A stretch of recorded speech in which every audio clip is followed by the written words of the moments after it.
السلام علیکم دیوال د نیکه ته په خیر راغلی نن ورځې په درس کې د انګریزي ژبې یو څو وړوکي جملې زده کوو کوم چې په روزمره ژوند کې موږ استعمالوو.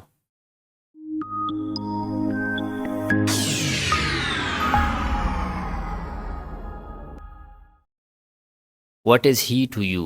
هغه ستا څه دی یا هغه ستا څه کیږي. Get lost ورک شه مړه.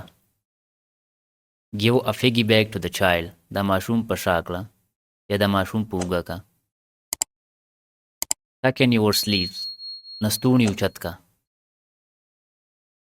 Let's go let's more راځه چې ځو یا راځه چې لاړ شو دواړه تاسو ویلی شئ. How is weather like؟ موسم څنګه دی. He is very sweet to me هغه ماته ډېر ګران دی. Today I am out of mood نن زما طبیعت ټیک نه دی یا نن زه بې سوره یم. It is raining باران وریږي.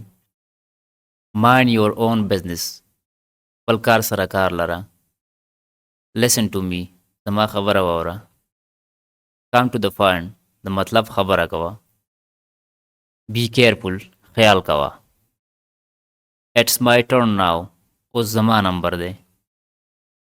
It's mine دا زما دی. Thank you very much.